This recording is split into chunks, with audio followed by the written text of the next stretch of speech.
हमारे साथ हैं तलहा एथिस्ट। इसके बाद लूंगा लॉजिकल फिलोसफर को। उसके बाद नेक्स्ट कॉलर को। मुस्लिम भाई अभी ज्वाइन ना करें, बाद में ज्वाइन करेंगे मुस्लिम भाई। जी, तलहा एथीस्ट। हाँ भाई, हेलो, मेरी आवाज़ आ रही है? ये तो बिल्कुल आ रही है। लॉजिकल फिलोसफर ही है वैसे। अस्सलाम वालेकुम मुफ्ती साहब, क्या काफी है? दिनों बाद आपकी लाइव स्ट्रीम स्टार्ट हुई। ओहो, मैं भूल एक गया था। अकनौल इस्लाम भाई जी। ज्वाइन हुए हैं, उनका इस्तकबाल नहीं हो पाया। एक मिनट रुके नहीं नहीं, तला कोई भाई। बात अस्सलाम वालेकुम अत्तर भाई। वालेकुम सलाम। मेरी आवाज क्लियर है? जी जी बिल्कुल। जी अस्सलाम वालेकुम मुफ्ती साहब, बहुत दिनों बाद आप आए, वालेकुम वेलकम बैक। सलाम। हाँ जी, तलहा साहब, आप एथीस्ट कब बने हैं? जी, मुझे बहुत टाइम हो गया, कुछ साल हो गए।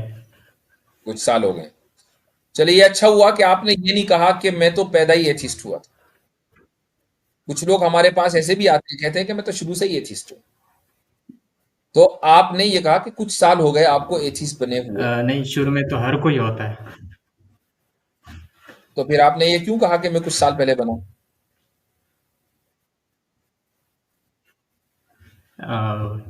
शुरू में तो हर कोई होता है, लेकिन बाद में लेकिन उसके ऊपर एक मज़हब तोपा जाता है।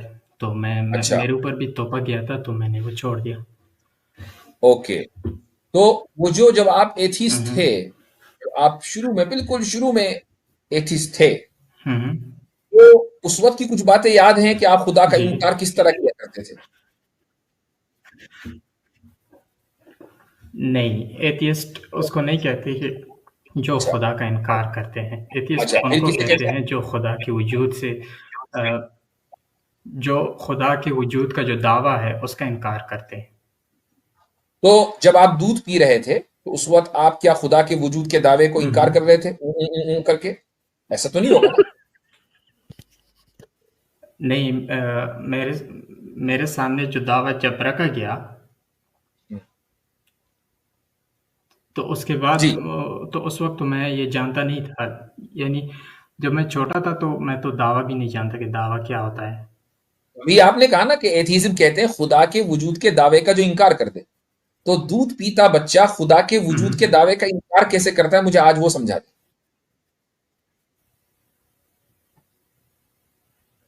मे बी ये डेफिनेशन गलत होगी। तो अगर आप इतने मेरा मतलब ये प्राउड है कि एथीस्ट हैं और आपको एथीज्म की डेफिनेशन नहीं पता, तो भाई कैसे एथीस्ट हैं भाई आप? कम से कम नहीं नहीं एथीज्म के साथ नहीं, मेरा मतलब ये नहीं। इंग्लिश होना चाहिए बंदे को। नहीं, मे बी ये बात गलत होगी कि हर कोई जब पैदा होता है तो एथियस्ट होता है। चलो ठीक है, यहां तक आए, यहां तक आए। बहुत अच्छी बात है, अच्छा लगा ओके। आपने एक चीज का एतराज किया। अब हम आगे बढ़ते हैं। आप एथीस्ट बने क्योंकि आप ये समझते हैं कि आप पर हम्म। एक मजहब को मुसल्लत कर दिया गया। कहीं ऐसा तो नहीं है कि आपको, आपके ऊपर एक मुआशरे को, कुछ मुआशरे की रसूम रिवाज को मुसल्लत किया गया हो, और माँ बाप ने ये बता दिया हो कि ये हमारा मजहब है और मजहब ना हो? ये भी तो हो सकता है। आप किस तरह डिफाइन करते हैं मज़हब को? वो छोड़ दीजिए, मैंने आपसे एक सवाल मुख्तसर सा किया। मसलन आपको क्या चीज बुरी लगी कि जिसकी वजह से आपने कहा कि यार मेरे ऊपर एक चीज मुसल्लत की गई है, मैं तो छोड़ता हूं? क्या चीज बुरी लगी? अच्छा, जहाँ तक मेरा ताल्लुक है तो मैं जितनी भी मेरे बिलीव्स हैं तो मैं उस उनको इस स्टैंडर्ड पर देखता हूँ कि वो सच हैं या गलत है। बुरा लगना इसी या ना स्टैंडर्ड लगना मैं उनको सबको इसी स्टैंडर्ड पे देखना चाहिए जी। मैं उसको सेकेंडरी तौर पर रखता हूँ कि ये सही है बुरा है। मैं पहले ये देखता हूँ कि ये सच है या झूठ है। जबरदस्त, जबरदस्त। इस पर मैं आपके साथ तफसील से गुफ्तगू करना चाहूंगा। तफसील का मतलब 10 मिनट। लेकिन उससे पहले मैंने एक मुख्तसर सा सवाल आपसे किया है कि वो क्या चीज थी जो आपको बुरी लगी, जिसकी वजह से आपने मजहब छोड़ा?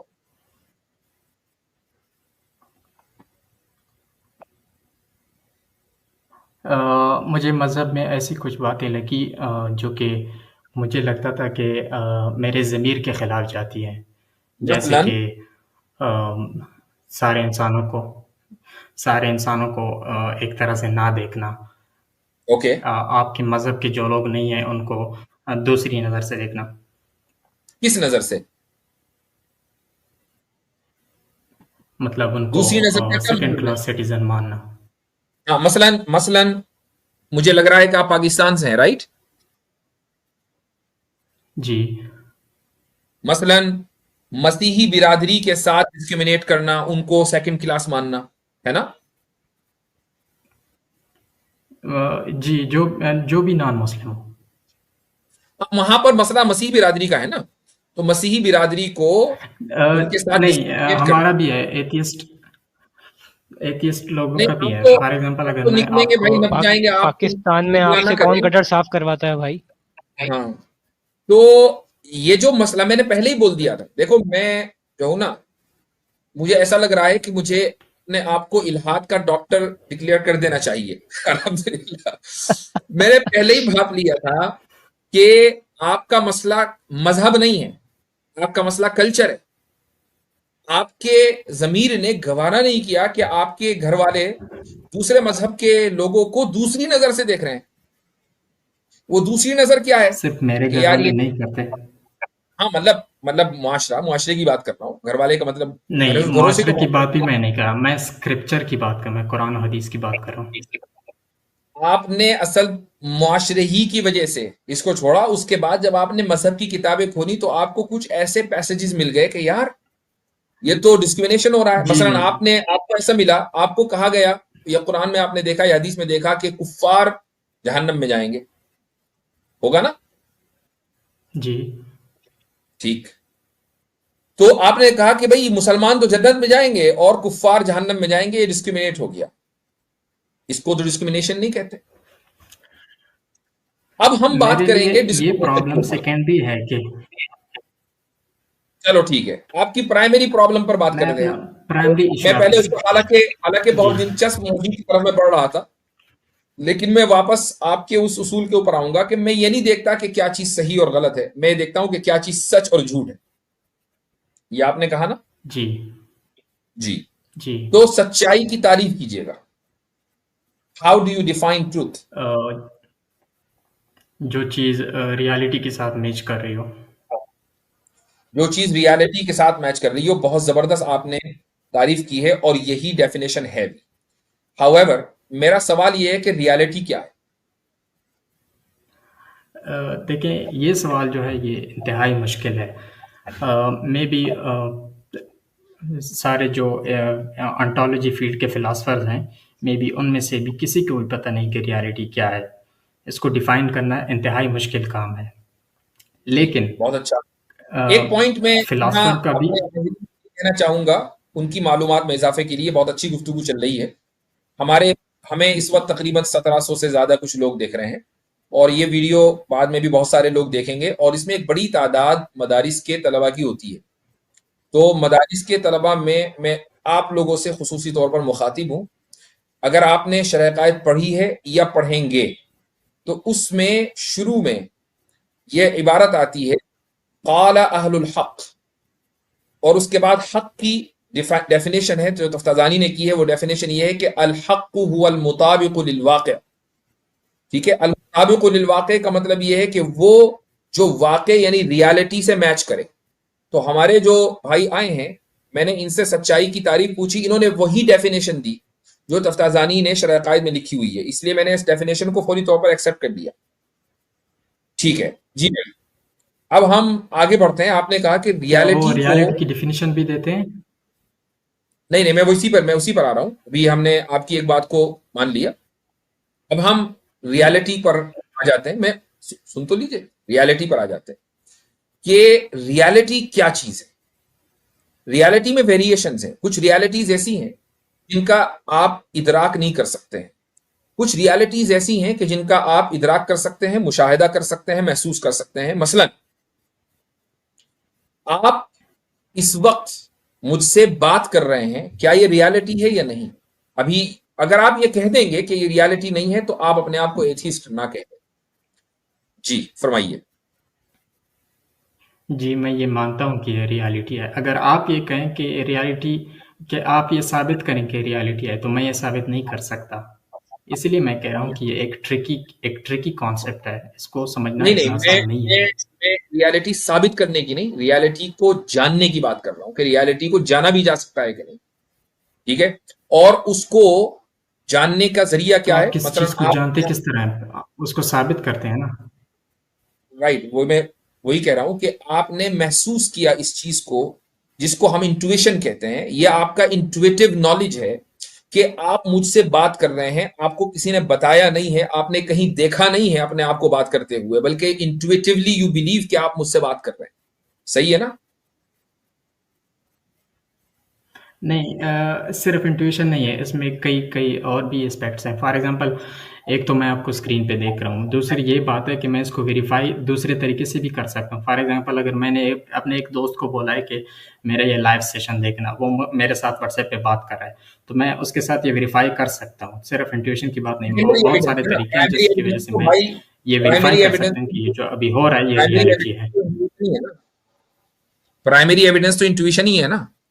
आप खाना खा रहे हैं, तो अब आप ये कहेंगे कि भाई मेरे इंट्यूशन की दोस्त, डेफिनेशन, जरा मुझे मुझे मुझे देखकर बताना कि मैं खाना खा रहा हूं या नहीं, तब मैं यकीन आएगा मुझको कि ये लुकमा मेरे पेट में जा रहा है या नहीं। ऐसे होता है। नहीं नहीं, ऐसा नहीं होता। तो जो प्राइमरी सोर्स है कि आप ये जानते हैं कि आप मुझसे बात कर रहे हैं, वो इंट्यूशन है। हाँ, जो इंफॉर्मेशन है, जैसा आपके दोस्त ने बताया, वो भी एक सोर्स है नॉलेज की। इसी तरीके से ऑब्जर्वेशन, वो भी एक सोर्स है नॉलेज की। ये सारी सोर्सेज हैं नॉलेज की, ठीक है। इसी तरह डिडक्शन एंड इंडक्शन, ये सारे के सारे जिसको हम लॉजिकल रीजनिंग के तहत लाते हैं, ये भी एक सोर्स है इंफॉर्मेशन की। तो जब आपको पता है कि इंफॉर्मेशन के इतनी सारे सोर्सेज हैं, इंट्यूशन से लेकर लॉजिकल डिडक्शन से लेकर ऑब्जर्वेशन और उसके बाद इंफॉर्मेशन, तो अब आपके सामने ये बात आई कि मैं खुदा को नहीं मानूंगा, तो मुझे बताएं कि खुदा को ना मानने की वजह क्या है। इन सारे जो सोर्सेज ऑफ इंफॉर्मेशन है, उनमें वो कौन सी चीज है कि जो आपको चाहिए और आपको नहीं मिली? मेरे सामने एक दावा रखा गया कि खुदा है, आपको खुदा ने पैदा किया, ये दुनिया को खुदा ने पैदा किया, आप मरेंगे, उसके बाद खुदा आपको ज़िंदा करेगा। मैंने ये जो सारा मेरे सामने रखा गया, मैंने इसको चैलेंज किया कि क्या आप इसको साबित कर सकते हैं? आपके पास क्या सोर्स ऑफ नॉलेज है जिसकी वजह से आप कह रहे हैं? तो उनकी एक्सप्लेनेशन मुझे सेटिस्फाइंग नहीं लगी, तो इसलिए मैंने कहा कि मैं नहीं मानता। आई एग्री कि आपको सेटिस्फाई नहीं लगी जिसे आप नहीं मानते। मेरे कहने का मकसद ये है कि आपको किस तरह का सबूत चाहिए था।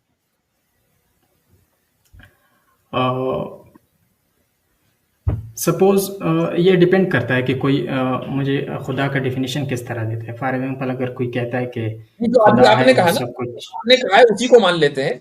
उसको साबित करने के नहीं, लिए कौन सा सबूत चाहिए था?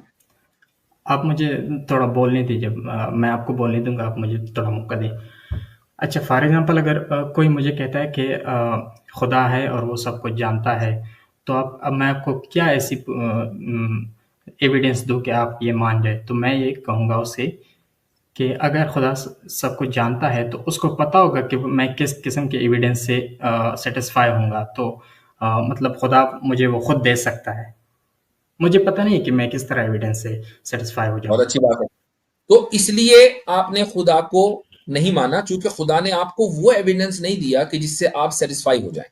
ठीक, जी राइट, ओके। जी। मान लो ये मुतालबा सिर्फ आपका तो नहीं है, तो हर इंसान को ये हक है। अगर आपका मुतालबा और आपकी ये ख्वाहिश पूरी हो जाए, तो हर इंसान की ख्वाहिश पूरी होनी चाहिए कि भाई एविडेंस वो हो कि जिससे हर इंसान मुतमईन हो जाए कि खुदा है। ठीक, अगर खुदा ये चाहता है कि सब लोग सेटिस्फाई हो जाएं तो ऐसा होना चाहिए। अगर खुदा नहीं चाहता तो फिर तो अलग बात है। मेरे कहने का मकसद ये है कि अगर मान लो आपकी ख्वाहिश अभी पूरी हो जाए, तो क्या तमाम इंसानों की इस ख्वाहिश को पूरा होना चाहिए या नहीं, या सिर्फ आप ही को एक्सेप्शन मिले? ये डिपेंड करता है, क्या खुदा सिर्फ ये चाहता है कि मुझे सेटिस्फाई करे या सारे लोगों को सेटिस्फाई करे? आपके एतबार से क्या? जी, मुझे अगर एविडेंस खुदा दे दे तो मैं सेटिस्फाई हो जाऊंगा, और बाकी लोग जो हैं वो ऐसे क्योंकि के ऐसे अगर ही रह जाएंगे। अगर खुदा की मर्जी है, तो भाई खुदा की मर्जी, खुदा ने अपनी मर्जी के मुताबिक अमल किया, आपने इनकार क्यों किया? लेकिन अगर आप ये कह रहे हैं कि नहीं, मुझे एविडेंस मिलना चाहिए, जब मुझे मिल गया, मान लो टॉम है, डिक एंड हैरी है, इन सबको भी मिलना चाहिए, आप कोई स्पेशल तो है नहीं। नहीं, मेरा उनसे कोई ताल्लुक नहीं ना। फॉर एग्जांपल वो उनके ना हो, खुदा के ना हो, आप लेकिन पूरी इंसानियत में हर आदमी को ये हक है कि भाई अगर ताहा एथीस्ट को, ताहा है तलहा है, तलहा एथीस्ट को ये एविडेंस मिल गया, तो फिर टॉम एथीस्ट को और जॉन एथीस्ट को भी ये एविडेंस मिलना चाहिए। ये उस वक्त इंसाफ की ज़रूरी बात है तो ये कि है ना, आप जो कह रहे हैं। इंसाफ की बात, बिल्कुल, भाई आप इंसाफ सुने, की आप बात। सुने मेरी बात, नहीं नहीं, अभी सुने। मेरी बात का जवाब दें, मैंने आपकी बात सुनी। इंसाफ की बात तो यही है ना, वरना तो जुल्म हो जाएगा ना, ये ये तो तो आप फेवरिज्म अपनी होगा। तरफ से, ये अपनी पर्सपेक्टिव से इंसाफ की बात करें ना। फॉर एग्जांपल अगर खुदा कहता है कि मैं, मेरे नज़दीक इंसाफ ये है कि मैं सिर्फ तलहा को हिदायत दूंगा, बाकी दुनिया जाए बाढ़ में। जबरदस्त। अगर खुदा ने, खुदा के नजदीक ये इंसाफ हो कि मैं तलहा को हिदायत नहीं दूंगा, बाकी दुनिया को मैं हिदायत दूंगा, तो आप खुदा का इनकार किस बुनियाद पर कर रहे हैं भाई? हो सकता है यही इंसाफ हो कि आपको हिदायत ना मिले। नहीं, मैं तो ये इंसाफ नहीं मान रहा ना। मैंने तो आपको खुदा आपके की मानने न मानने पर्सपेक्टिव से से, क्या होता है भाई? एक मुजरिम अगर या अदालत के इंसाफ को न माने तो क्या अदालत को गैर मुंसिफ कहा जाएगा? मेरी बात मुकम्मल होने दे। मैंने आपको जो मुकम्मल हो गई इंसाफ की आपकी बात। डिफिनेशन दे आपके दी। इंसाफ, आपके मानने न मानने से कुछ नहीं होता। मैं नहीं मानते से क्या होता है? एक मुजरिम अदालत के, यहां तक कि सुप्रीम कोर्ट के फैसले को नहीं मानता, तो क्या नहीं, सुप्रीम कोर्ट आप को यह मेरी कहा बात जाएगा समझ कि नहीं इसमें रहे। अदालत, ये अदालत नहीं? बिल्कुल समझ में आ रही है, बिल्कुल समझ में नहीं, आ रही है। आप मुझे एक्सप्लेन हम्म। करने दें। जी। आपने कहा कि अगर खुदा मुझे कोई एविडेंस देता है और मुझे हिदायत मिल जाती है, तो इंसाफ का तकाजा ये है कि बाकी दुनिया को भी ये ऐसी एविडेंस मिल जाए। हम्म। राइट? मैंने आपसे कहा कि आपके नज़दीक ये इंसाफ का तकाजा है। फॉर एग्जांपल, अब मैं आपसे ये क्वेश्चन कर सकता हूँ कि आप इंसाफ किस चीज़ को कहते हैं? फॉर एग्जांपल खुदा कहता है कि नहीं, ये इंसाफ नहीं है। मतलब मुझे पता है आप ऑब्जेक्टिव मोरालिटी पे बिलीव करते हैं, लेकिन वो भी एक प्रॉब्लमेटिक कंसेप्ट है। अगर खुदा कहता है कि फॉर एग्जांपल मेरे नज़दीक इंसाफ ये है कि तलहा को हिदायत मिल जाए, बाकी सारी दुनिया चले जाए जहन्नम में, ठीक। तो आप किस तरह कह सकते हैं कि ये इंसाफ नहीं हुआ? नहीं, मैं आपके, मैं तो ऑब्जेक्टिव मोरालिटी को मानता हूं ना, आप नहीं मानते।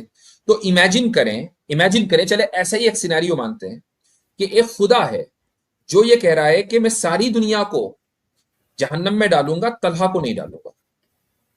अच्छा, हम्म। और तलहा को कोई एविडेंस उसने दे दिया और बाकी सारी दुनिया को कोई एविडेंस उसने नहीं दिया, कोई एविडेंस नहीं दिया, ना कोशिश की, तो ऐसे खुदा को आप मुंसिफ मानेंगे?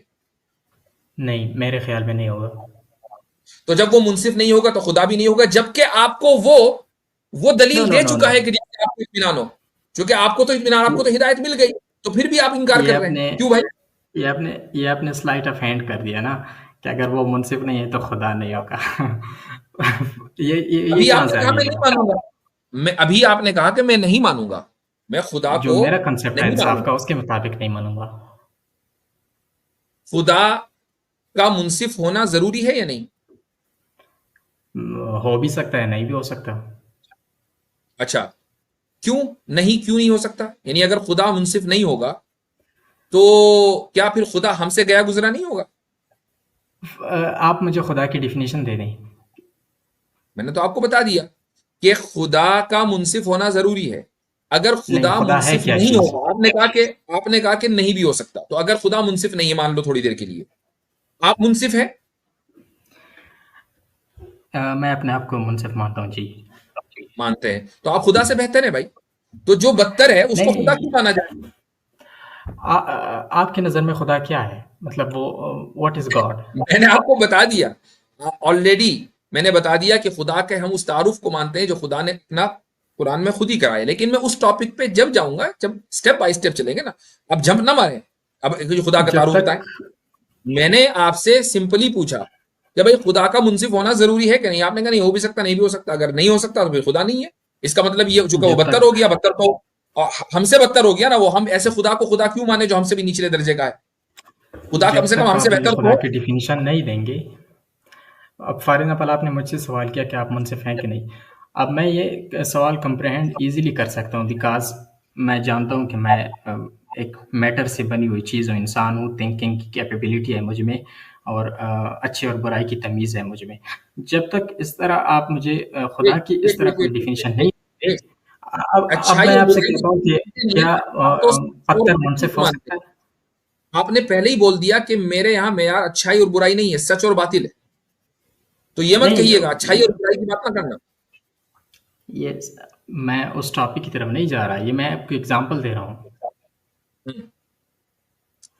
तो मेरे भाई, खुदा आपके नजदीक जब उसका कॉन्सेप्ट ही क्लियर नहीं है, जी अब हम जी दोबारा उसी पर आ जाते हैं कि अगर मान जी लो खुदा ने तलहा एथीस्ट को हिदायत दे दी, ऐसी दलील दे दी कि जिस पर इस उसको इत्मीनान हो गया, एक स्टेप ठीक, पिछले चलते हैं लेकिन ना, खुदा है क्या चीज? लेकिन तमाम की तमाम इंसानियत को उसने न दलील दी, न दलील देने की कोशिश की और उन सबको जहन्नम में झोंक दिया। तो क्या ऐसे खुदा को आप खुदा मानेंगे और उसकी इबादत करेंगे? नहीं, मैं नहीं करूंगा। तो अभी तो आप कह रहे हैं कि उसने मुझे हिदायत दी है, फिर क्यों नहीं करेंगे भाई? ये हाइपोथेटिकल सिचुएशन था, आप क्या कह रहे हो? रियल में दिया है क्या? आप भी तो हाइपोथेटिकल की बात ही कर रहे हैं। आपकी अच्छा, सिचुएशन कौन सी रियलिस्टिक है? वो भी हाइपोथेटिकल ही है कि अगर कौन सी खुदा मुझे, सिचुएशन?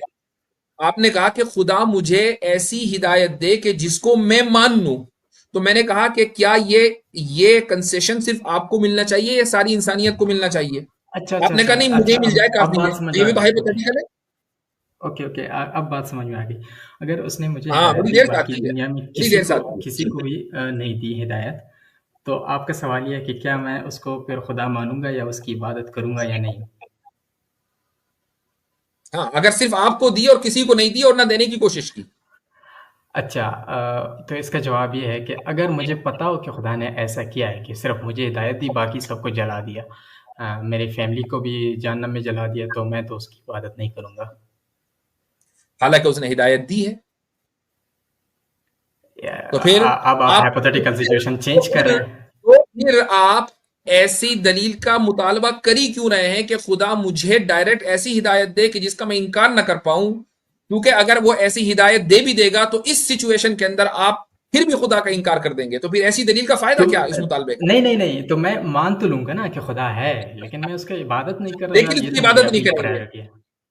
जी। या आप उसकी बात, भाई खुदा का मतलब क्या है? खुदा वो जो लायक इबादत हो, वो वही तो खुदा है ना। अगर एक तो खुदा मैं उसको मौजूद है शैतान का लेकिन नाम दे लायक दूंगा। इबादत नहीं, तो वो खुदा नहीं है। खुदा का मतलब ही है लायक इबादत होना। अगर कोई ऐसी पावर है जो आपने डिस्क्राइब की है, कुछ नहीं तो पता, मैं उसको खुदा। कुछ नहीं पता मेरे भाई। देखो देखो तला साहब, ये बता, आपकी पर्सनल क्वेश्चन, अंदाजन एवरेज एज आपकी क्या होगी? 25। 25। आपकी एजुकेशन क्या होगी? ग्रेजुएशन। ग्रेजुएशन है, किस फील्ड में? मैं ये डिस्क्लोज नहीं कर सकता। कोई बात नहीं, दैट्स फाइन। अब मुझे दिल पर हाथ रखकर बताना, चूंकि सच्चा एथिस्ट भी सच्चा हो सकता है, चूंकि आप खुद ही कहते हैं ना मैं सच्चाई को मानता हूं। जी ऐसा जी। क्या हादसा हुआ था कि जिसकी वजह से दीन छोड़ा था, जिसकी वजह से खुदा पे गुस्सा आया था? आपको खुदा पे गुस्सा आया था कि एक ऐसा खुदा है कि जिसने मेरी मदद नहीं की? वो क्या वाकया हुआ था? मैं सोच रहा हूँ यार कि ऐसा तो मेरी ज़िंदगी में कभी कोई हादसा हुआ नहीं है। कुछ ना कुछ तो हुआ है, इसीलिए सोचें। कुछ ना कुछ वाकया हुआ है, चाहे वो नौजवानी में हुआ हो, बचपन में हुआ हो, लॉस ऑफ लाइफ, या कुछ भी, कोई भी ऐसी चीज हुई हो, नहीं या सर, आप होल्ड ऑन, या किसी दूसरे के यहां आपने परेशानी और ईवल देखा हो और उसकी वजह से आप मुतासिर हो गए हो, तो आप अपनी लाइफ को जरा सा रिविजिट करें और देखें कि वो क्या वजह है। वरना नहीं आप सर, इसी मैंने साइकिल में, अपनी आप लेट मी कंप्लीट, आप इसी साइकिल में फंसे रहेंगे। दलील आपके पास है नहीं, ठीक है? आपको एथिज्म की डेफिनेशन नहीं पता, आपको जो लॉजिकल या रैशनल जो दलीलें या एग्जाम्पल्स है वो समझ में नहीं आ रहे। आपने कहा यार अब मैं जाके समझाऊं। आप दलील का मुतालबा करते हैं, ऐसी दलील कि मैं बस मुतमईन हो जाऊं फिर मैं खुदा को मान लूंगा। जब मैं आपको एक एग्जाम्पल देता हूं तब भी आप ये कहते हैं कि मैं खुदा को नहीं मानूंगा, फिर वो मुतालबा गलत है। देयरफॉर आपके बेसिक्स अभी ठीक नहीं है, आप अपने आपने अभी बेसिक्स ठीक करें। कहा आपने अभी कहा कि मुझे एथियज्म की डेफिनेशन नहीं आती। चूंकि आपने तो अभी शुरू में आते ही ना दूध पीते बच्चे को एथिस्ट बना दिया था और कहा था कि एथिज्म का माने यह है कि जो खुदा के वजूद के दावे का इनकार करते। मैंने कहा भाई दूध पीते हुए कैसे करेगा? आपने कहा नहीं मैं उसको वापस लेता हूं। तो वो तो मैंने कंसीड कर दिया, लेकिन उसका ये मतलब तो नहीं हो कि डिफिनीशन गलत है। वो सिचुएशन मैंने उसको कहा कि वो छोटा बच्चा एथियस्ट नहीं है, मैंने वो कहा। छोटा बच्चा एथीस्ट नहीं है, वो क्या होता है? इन टर्म्स ऑफ व्हाट, मतलब क्या, मतलब कुछ नहीं होता। थीस्ट होता है? नहीं फिर क्या होता है? ना, वो कुछ एथियस्ट नहीं होता है ना, होना भी तो एथियस्ट एथीज है ना। कुछ नहीं होना वो भी तो एथीज है। अभी आपने तो कंसीड कर लिया कि वो एथीज नहीं होता, तो थीस्ट होगा, डीस्ट कुछ होगा। नहीं होना एथियस्ट होता है। ये आपको किसने सिखाया कुछ नहीं होना एथियस्ट ये तो होता है? आप ही लोग हमें आके कहते हो कि नहीं, कुछ ना मानना एथीज्म है, हम किसी खुदा को नहीं मानते। कुछ ना माना नहीं, खुदाओं के जो वजूद का जो दावा है उसका इनकार करना एथियज्म होता है। कुछ ना मानना, तो इसमें तो बहुत सारी चीजें आ जाती है ना। मसलन क्या? मैं मसलन मैं ये नहीं मानता कि जमीन गोल है। वो बच्चा जो दूध पी रहा है, उसको आप किस कैटेगरी में रखेंगे? वो ना एथीस्ट तो वो थीस्ट है है ना नहीं। एथियस्ट। एथीस्ट तो वो है नहीं, तो अब वो एथीस्ट होगा। और अगर ना एथीस्ट है ना थीस्ट है, तो वो, इसका मतलब ये हुआ। हाँ, जी बताएं। एक सिक्के के दो रुख है ना, ये तो थीस्ट या एथीस्ट। दिन और नहीं, रात। अभी मुझे पता चला। अगर दिन होगा नहीं, तो रात नहीं है, रात है तो दिन नहीं। मुझे अभी पता चला कि ऐसा ज़रूरी नहीं है। इसको फैलेसी भी है इस तरह के। For example black and white जो है। अच्छा, मैं आपसे पूछता हूँ कि एक पत्थर क्या होता है, एथियस्ट होता है या हो एथियस्ट? गया, क्योंकि पत्थर में लाइफ नहीं है मेरे भाई, बच्चे में लाइफ है। पत्थर में लाइफ नहीं है, ठीक है। अच्छा, एग्जाम्पल तो लाइफ। अब फॉल्स इक्विवेलेंस हो गया। पौधा पौधा पौधा एथियस्ट होता है या एथियस्ट होता है? उसमें कॉन्शियसनेस नहीं है। एग्जाम्पल तो जिसमें कॉन्शियसनेस हो। बिल्ली एथियस्ट होती है, एथियस्ट होती है? उसमें भी कॉन्शियसनेस नहीं है जो इंसान के अंदर होता है, रैशनल वाला कॉन्शियसनेस। वो एग्जाम्पल दो कि जिसमें रैशनल वाला कॉन्शियसनेस हो। एक व्हाट बच्चे डू यू को मीन बाय रैशनल? एक बच्चे को एक बच्चे को ये पता होता है कि मुझे दूध पीना है इस तरीके से, मुझे तकलीफ हो रही है तो रोना है, मुझे हंसना है। बिल्ली को नहीं, आपके बिल्ली को हंसते हुए देखा है? लेवल आप अपना चेक करें। रैशनैलिटी और कॉन्शियसनेस दो अलग अलग चीजें हैं। रैशनल नहीं कॉन्शियसनेस कोई चीज नहीं, नहीं बिल्कुल होती बिल्कुल है। बात सही है, बिल्कुल सही है। कॉन्शियसनेस की बुनियाद पर ही रैशनैलिटी आती है। अगर कॉन्शियसनेस हो तो आप जरूरी रैशनल हो नहीं सकते हैं। है। अच्छा, तो मुझे जरा एक ऐसे पौधे कंप्यूटर की कंप्यूटर एग्जांपल दें कॉन्शियस कि है। जो रैशनल हो। मुझे जरा एक ऐसे पौधे की एग्जांपल दें जो रैशनल हो। ऐसा पौधा नहीं है। क्यों? इसलिए कि कॉन्शियसनेस नहीं है भाई। क्या कंप्यूटर देखो यार, इंटेलिजेंट है जब या नहीं मेरे है? जो बात मैं कह रहा हूं ना, इवेंचुअली आप वही मानते हो, क्योंकि आपके नहीं। पास आपको बेसिक्स नहीं पता। That's the point I am trying to make. आप थोड़ा सा ओके। और स्टडी करो। और मैंने शुरू में आपका एक डायग्नोस कर दिया था, वो ये कि आपके मुआशरे में, मुस्लिम मुआशरे में, वो आपका भी हो सकता है, मेरा भी हो सकता है, हमारे मुआशरों में बहुत ज्यादा खराबियां। मसलन हमारे मुआशरों में इंसाफ नहीं है। हम दूसरों को दूसरी नजर से देखते हैं, हम उनको नीच समझते हैं, ठीक है। ये डिस्क्रिमिनेट करते हैं लोगों के साथ। ये जो सारी चीजें हैं ये मुआशरों के अंदर पाई जाती हैं, मुसलमानों में भी गैर मुस्लिमों में भी। लेकिन मुसलमानों में ये खराबियां नहीं पाई जानी चाहिए। तो एक वो इंसान के जिसके अंदर एक अच्छा जमीर होता है, वो इन परेशानियों को, इन इन डिस्क्रिमिनेशंस को देखकर जल्दी मुतासिर हो जाता है, और वो कहता है कि ऐसा नहीं होना चाहिए। अगर ऐसा इस्लाम के नाम पर हो रहा हो, हालांकि इस्लाम ने इसकी तबलीग नहीं की, इस्लाम के नाम पर हो रहा हो, तो जो लोग इस्लाम को नहीं समझते वो इस्लाम के ऊपर एतराज करने लगते हैं। And you are the prime example of this no scenario my sir. Friend. मुझे नो सर। आपसे बात करके अच्छा लगा। इंशाल्लाह फिर कभी आपसे बात करेंगे। बड़ी लंबी गुफ्तगू हो गई।